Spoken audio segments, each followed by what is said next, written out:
Morgan Hayes franchit les grilles de la base d'entraînement de Fort Resolute, vêtue d'une chemise blanche passée et les cheveux châtain clair retombant librement sur ses épaules. Elle donnait l'impression d'une passante égarée, arrivée ici par erreur. Discrète au fond du rang, elle passa inaperçue jusqu'à ce qu'un jeune recrue raille. La livreuse s'est perdue, on dirait. Le capitaine Rourke plissa les yeux et aboya son nom. Ace, pourquoi ton nom n'apparaît pas sur la liste ? Personne alors ne savait que la femme silencieuse devant eux avait autrefois dirigé l'unité secrète Sentinelle. Et quand, sous son col, on devina les traits argentés d'ailes métalliques, un ancien instructeur s'arrêta net. Ce n'était pas une erreur, c'était bien l'emblème d'un commandant Sentinelle. Ses bottes râpaient à la poussière tandis qu'elles restaient plantées là, les mains relâchées le long du corps, le regard fixé au-delà de l'épaule de Rourke. Le recrue moqueur, grand gaillard au crâne rasé et au sourire de quarterback provincial, se pencha vers son voisin. « Parie qu'elle est là pour briquer les chambrées. » Quelques rires secs éclatèrent dans l'air frais du matin. Morgan ne sia pas. Elle redressa légèrement les épaules et le silence retomba comme un rideau invisible. Rourke, impeccable dans son uniforme, d'un ton plus agacé que cruel, fit un geste de la main. « Ace, logistique, tu t'es trompé d'endroit. Les cuisines, c'est par là. » Elle acquiesça d'un signe lent, mais ne bougea pas. L'atmosphère se fit plus lourde, comme si tout le monde attendait qu'elle se rétracte et disparaisse. Elle resta immobile. Le premier exercice fut une inspection d'équipement. On vida son sac sous les yeux de tous. Une recrue fine et nerveuse, sourire forcé et ongles manucurés, fouilla ses affaires. Un carnet usé, un stylo bon marché, une carte pliée. « C'est ça ton matériel ?» lança-t-elle assez fort pour que toutes les squads entendent. « Quoi, t'as braqué une station-service ?» L'hilarité se répandit. Elle brandit le carnet, le feuilletant comme une vieillerie sans valeur. « Pas étonnant que tu te la fermes, t'as rien à dire. » Morgan ramassa ses effets, geste précis, lèvres serrées. La recrue jeta le carnet dans la poussière, les pages battues par le vent.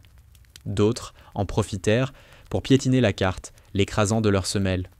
Morgan l'essuya calmement, la rangea dans son sac, ses doigts restant une seconde de trop sur la fermeture éclair. Un coup de sifflet mit fin à la scène. L'entraînement commençait. Les recrues se mirent en formation. Morgan prit place tout au fond, pas feutré mais sûr.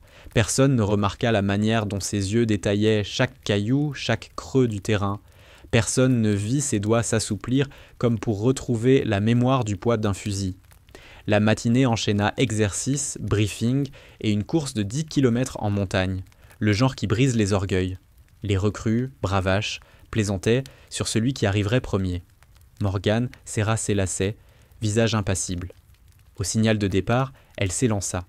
Ni rapide, ni lente, régulière. Les autres jaillirent en avant, soufflant bruyamment, bottes martelant le sol. Elle se maintint au milieu du groupe, discrète. Au 3e kilomètre, le peloton s'étira. Carter, le quarterback, menait, le visage écarlate, les bras battants. Certains haletaient déjà, gourdes brinque-ballantes. Morgan n'avait pas d'eau, n'arrêta pas ses pas, n'ajusta pas ses chaussures. Son allure ne faiblit pas, comme si ce sentier l'avait vu naître. Au 7e kilomètre, le meneur fléchit. Carter ralentit, poitrine brûlante. Un autre trébucha, jurant dans la poussière. Morgan les dépassa un à un. Souffle égal, chemise collée au dos. Elle franchit la ligne d'arrivée avec 3 minutes d'avance sur le second. Debout, mains sur les hanches, visage empourpré mais regard calme, elle accueillit le silence des autres. Aucun mot. Seulement des souffles hachés. Carter détourna les yeux, essuyant la sueur de son front. Alors que les recrues reprenaient haleine, un sergent trapu à la voix rocailleuse appela pour l'épreuve suivante. Un test de navigation. Chaque participant devait tracer un itinéraire dans la forêt avec pour seuls outils une carte et une boussole. Morgan Hayes s'avança avec sa carte encore tachée de boue, vestige des moqueries précédentes. Vince, le grand échalas au rictus permanent, lui arracha la boussole des mains avant qu'elle ne commence. « Voyons si la petite livreuse s'est rentrée chez elle », lança-t-il en la jetant dans une flaque boueuse. L'escouade éclata de rire, applaudissant comme devant un spectacle. Morgan s'agenouilla, repêcha la boussole et l'essuya sur sa manche. La boue marqua son bras, mais elle ne s'interrompit pas. Son crayon glissait déjà, rapide, précis. Quand l'épreuve débuta, elle valida chaque point de contrôle sans hésitation. Sa marche était assurée, alors que d'autres trébuchaient. Vince, lui, manqua 3 repères et revint écarlate, marmonnant des excuses. Morgane replia calmement sa carte, la glissa dans sa poche, visage impassible, regard acéré. À la pause, direction l'armurerie pour régler les fusils d'entraînement. Morgane vérifiait le sien quand Lena, la recrue nerveuse aux ongles vernis, s'approcha d'un pas nonchalant. Ses doigts tapotaient à la table. « Tu tiens ça comme si tu n'avais jamais vu une arme !» lança-t-elle à voix haute pour que toute la salle entende. « Quoi après? Tu vas pleurer quand ça cognera !» Les rires fusèrent. Elle poussa l'audace jusqu'à cogner exprès la lunette du fusil, la désalignant. « Oups !» fit-elle, sourire venimeux aux lèvres. Morgane resta de marbre. Elle remit la lunette d'aplomb d'un geste sûr et tira dans la cible avec une précision parfaite. Le silence tomba aussitôt, gelant les rictus. Elle posa le fusil avec calme et quitta la pièce. Le sergent responsable nota quelque chose sur son bloc, ses yeux suivant sa silhouette. La journée ne s'arrêta pas là. Après la course, on renvoya les recrues au chambré pour se changer. Morgane sortit de son sac un t-shirt gris aussi usé que le blanc du matin. Elle passa derrière une cloison pour se vêtir, mais trop lentement. Taylor, la recrue à la queue de cheval si serrée qu'elle en paraissait douloureuse, aperçut un fragment d'encre sous sa clavicule. « Tiens, un bout de tatouage », lança-t-elle aussitôt en dégainant son téléphone. Un clic, et la photo était prise avant que Morgane n'ait pu rabattre le tissu. « C'est quoi ça? Le prénom de ton ex? Un petit cœur ?» Les rires éclatèrent. Mason, massif et bruyant, renchérit. « Non, sûrement un papillon. Elle croit que ça la rend balèze. » Taylor brandit son écran. « Allez, montre-nous, fille mystérieuse. Fais voir ton œuvre d'art. » Morgane immobilisa ses mains sur le col. Elle tira le tissu plus haut, cacha l'encre, puis se tourna vers eux. Son regard passa au travers d'eux, pas sur eux. « Ce n'est rien, » dit-elle d'une voix basse mais tranchante. Le silence s'installa, non par peur d'un cri, mais parce que son ton rendit l'air pesant. Taylor entr'ouvrit les lèvres, puis les referma. Morgane ramassa son sac et sortit, le pas ferme, le dos droit.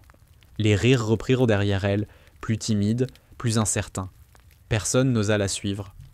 Plus tard, au réfectoire, Morgane s'installa seule dans un coin, une tasse de café noir intacte devant elle. À la table voisine, le jeu commença. Des serviettes roulées en boule lancées sur son plateau. Carter, le quarterback, ouvrit le bal, sourire triomphant. « Elle se croit au-dessus de nous », lança-t-il, une boule tombant pile dans son café. Les autres éclatèrent de rire. Jordan, la recrue aux cheveux courts, ajouta « Ou alors elle est juste lente ». Une boule heurta son bras. Morgane ne broncha pas. Elle ramassa les projectiles un à un, les posa bien rangés sur le plateau, puis repoussa celui-ci. Elle s'adossa, balayant la salle du regard. Le groupe continua, mais leur rire sonnait dit forcé. Quand enfin elle se leva, plateau en main, et passa devant eux, la boule de Carter glissa de la table et tomba au sol. Morgane ne se retourna pas. Dehors, le soleil déclinait, allongeant les ombres sur la cour de Fort Resolute. Assise sur un banc près du réfectoire, Morgane Hayes gardait son sac à ses pieds. Elle sortit un petit couteau, simple outil, non une arme, et commença à gratter la terre sous ses ongles. C'était un geste machinal, une habitude, quand elle avait besoin de réfléchir. 2 recrues passèrent en chuchotant. « Elle est bizarre, » souffla l'une. « Elle parle jamais, elle répond pas. C'est quoi son problème ?» Elliot, le mince binoclard, haussa les épaules. Sans doute une inconnue parachutée ici par hasard. Elle tiendra pas longtemps. La lame de Morgane ne s'arrêta pas. Elle ne leva pas les yeux, mais sa mâchoire se crispa un instant avant qu'un souffle lent ne la relâche. Elle reprit son geste sans un mot. Dans le calme du soir, Miller, un instructeur adjoint d'âge mûr à la voix douce, s'approcha du banc. Toute la journée, il l'avait observé, remarquant ce que les autres ignoraient, ses mains sûres, sa démarche posée. Il s'assit non loin, ouvrit un carnet de cuir usé. « J'ai vu ton travail sur la carte », dit-il en montrant une page de vieux croquis. « Ça me rappelle une camarade que j'ai formée autrefois. Elle traçait ses itinéraires de la même manière. » Il lui montra un dessin. Une carte aux lignes précises, étrangement semblables aux siennes. Les doigts de Morgane se figèrent sur la lame. Elle regarda l'esquisse, puis lui, son visage s'adoucissant pour la première fois. « Elle devait être douée », souffla-t-elle. Il hocha la tête, referma le carnet. Elle a disparu après une mission, jamais revue. Il n'insista pas davantage. Il se leva et s'éloigna. laissant ses paroles flotter dans l'air. Ce soir-là, en salle de briefing, le capitaine Rourke détaillait le programme du lendemain. Morgan se tenait au fond, les bras croisés. Sur le côté, le sergent Harlan, vétéran usé par les campagnes, observait en silence. Toute la journée, ses yeux étaient revenus vers elle. À la pause, Morgan sortit prendre l'air. Sa chemise glissa légèrement quand elle s'adossa au mur. Harlan, assez proche, distingua l'encre. Des ailes d'acier esquissées. Son visage changea. Pas de peur, pas de surprise, mais la stupeur de qui croit revoir un fantôme. Il ne dit rien. Il se hâta vers la salle des archives, sa claudication accentuée par la précipitation. Là, il consulta des dossiers classifiés. Sa main demeurait ferme, mais son souffle trahissait l'attention. Il tomba sur une photo granuleuse de l'insigne sentinelle. 2 ailes de fer croisées derrière une épée, gravée en encre argentée. Le fichier, scellé yeux seuls, confirmait chaque détail. C'était elle, sans aucun doute. Il saisit son téléphone, appela Rourke. « Ne la touche pas, dit-il d'une voix grave. Ne la regarde même pas de travers. C'est Morgan Hayes, commandant Sentinelle. » Rourke éclata d'un rire sec. « Tu rêves, Harlan. Cette fille, c'est personne. » Harlan ne répondit pas. Il raccrocha, fixant l'écran, écrasé par le poids de sa découverte. Plus tard, un exercice nocturne mit les recrues en binôme pour un entraînement de discrétion. Morgan hérita de Taylor, la queue de cheval trop serrée, avide de se mettre en avant. Dans l'ombre, elle sabota délibérément son parcours. Branche brisée pour attirer l'attention, fausses coordonnées soufflées à la radio. « Voyons comment la tatouée s'en sort », ricana-t-elle alors qu'une lampe d'instructeur balayait la zone. Quand l'escouade fut interceptée, les accusations fusèrent. « C'est sa faute !» lança Taylor. « Elle est inutile, même pas foutue de lire une carte. » Sous les projecteurs, Morgan resta impassible. Ses poings se serrèrent dans son dos, mais elle ne protesta pas. Elle ajusta simplement son casque et reprit le parcours. Cette fois, elle mena l'équipe d'un pas sûr, évitant chaque piège. Le sourire de Taylor s'effaça quand Morgan triompha de tous les obstacles. Au matin, un camion de ravitaillement entra dans la cour. On assigna Morgan au déchargement avec Mason, le colosse arrogant. Il lui colla une caisse énorme entre les bras, éclatant de rire quand elle chancela. « Trop lourd pour toi, princesse » lança-t-il, assez fort pour attirer la foule. « Retourner des burgers » lança Mason en ricanant. Les autres éclatèrent de rire, certains imitant sa démarche chancelante. Il continua de lui refiler des caisses, de plus en plus lourdes, jusqu'à ce que son bras tremble. Mais Morgan Hayes n'en lâcha pas une seule. Elle les empila soigneusement, le visage fermé, la sueur perlant sur son front. Quand le camion fut vide, elle s'essuya les mains sur sa chemise et s'éloigna sans un mot. Le sourire de Mason se fana quand un instructeur remarqua que l'inventaire de Morgan était parfait, tandis qu'il manquait 3 caisses dans le sien. À midi, pendant une leçon de tactique, on appela Morgan devant la classe pour répondre sur les manœuvres de flanc. Elle commença à exposer sa réponse, voix calme, quand Jordan, la recrue aux cheveux courts, l'interrompit en caricaturant son ton d'une voix aiguë.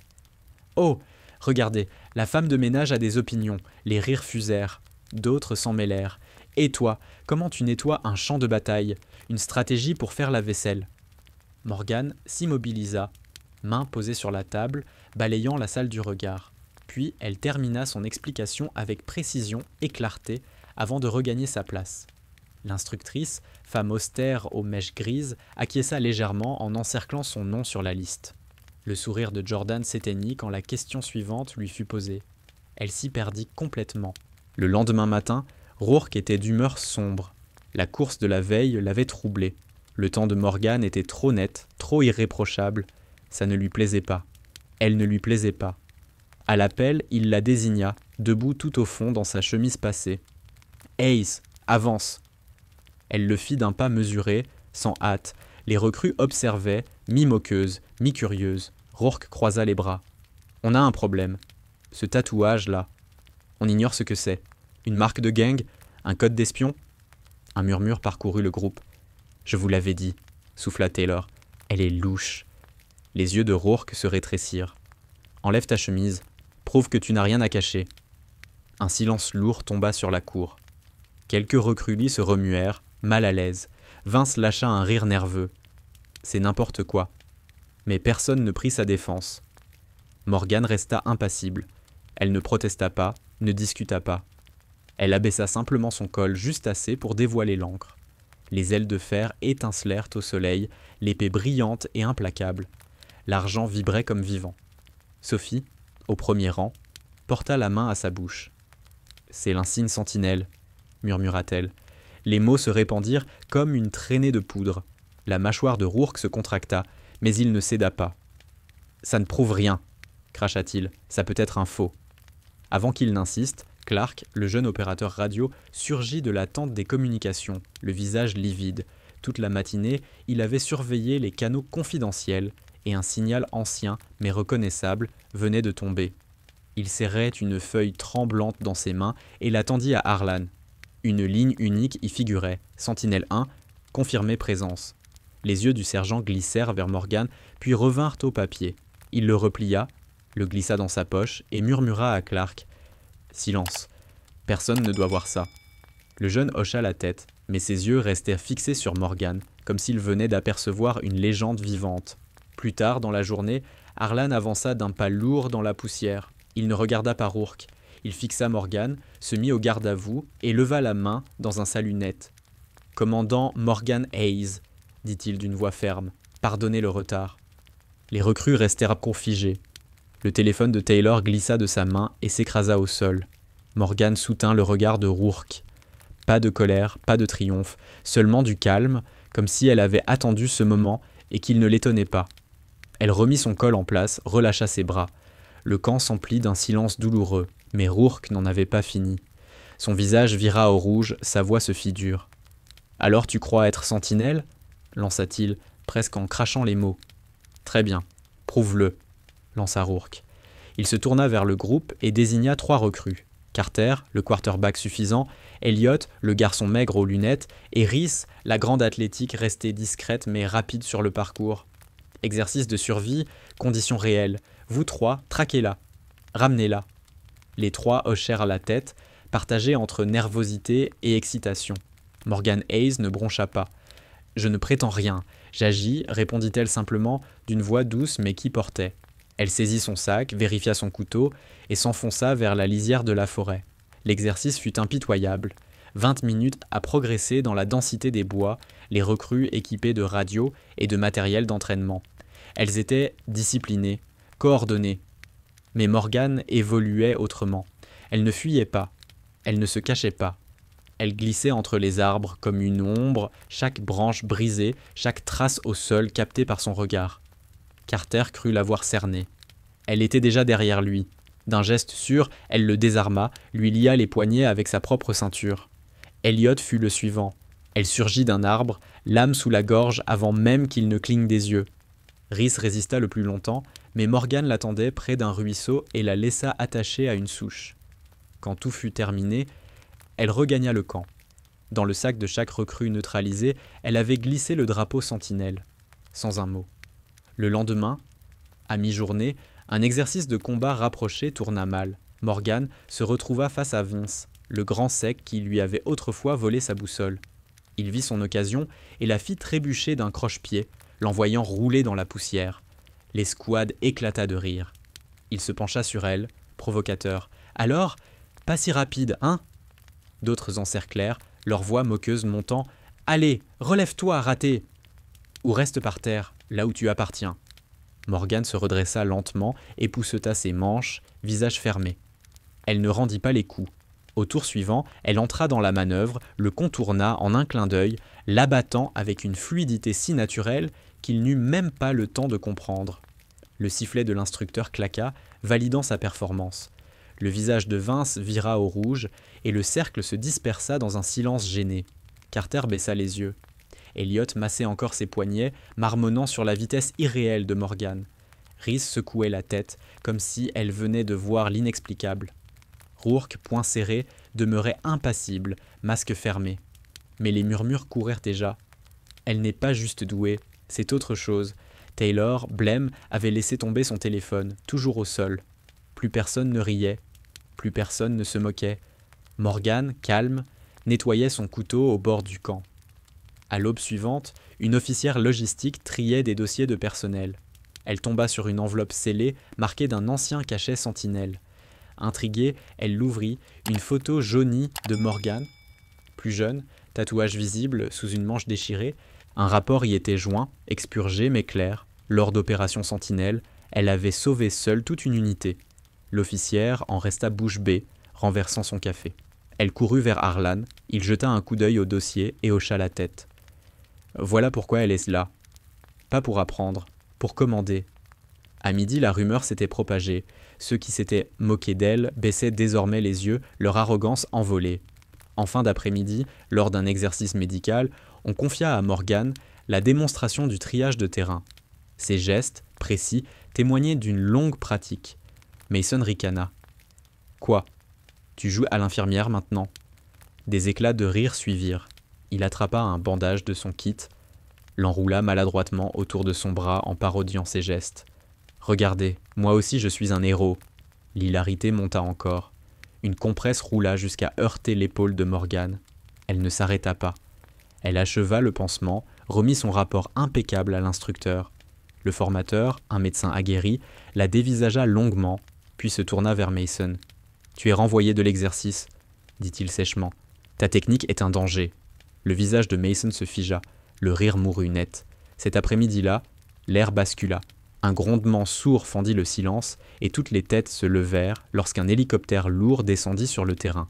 La poussière tourbillonna, soulevant des nuages autour de l'appareil. Un officier ministériel en sortit, uniforme impeccable, une enveloppe scellée à la main.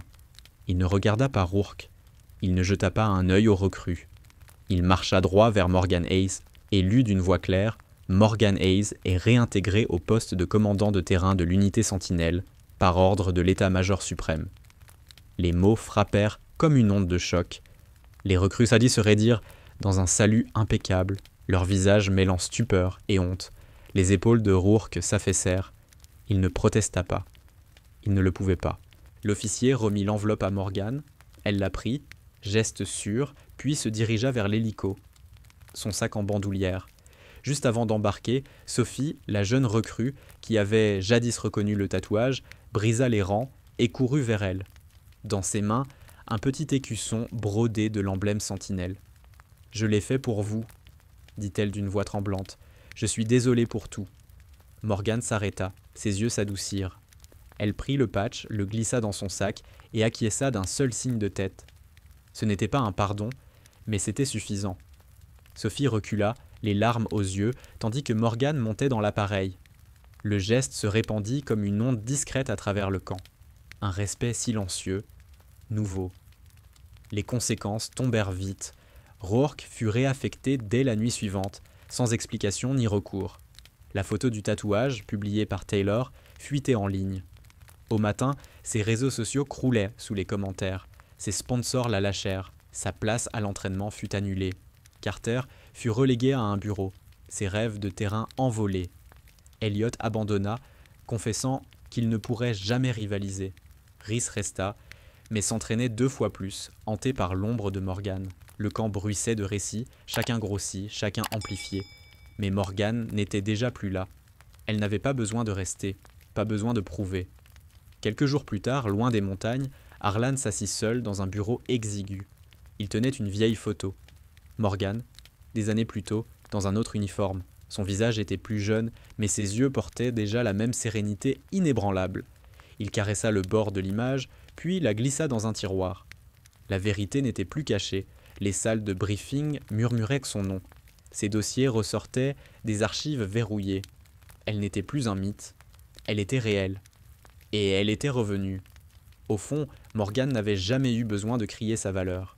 Elle n'avait pas eu à se battre pour le respect. Elle s'était contentée d'être là. Son silence plus fort que tous les mots, sa présence plus lourde que n'importe quel grade. Ceux qui l'avaient raillée devraient porter cette honte à jamais. Ceux qui l'avaient vraiment vue, ne l'oublieraient jamais. Sa vérité n'était pas dans ce qu'elle disait, mais dans ce qu'elle faisait, dans sa manière de se mouvoir, de porter le poids de ce qu'elle était sans jamais plier. Elle monta dans l'hélicoptère. Les pales rugirent, la poussière retomba et le camp replongea dans le silence. Mais rien n'était plus pareil, ça ne le serait jamais. On n'oublie pas une femme comme Morgan Hayes. On n'oublie pas ce que ça fait d'avoir douté d'elle et de se retrouver face à la vérité,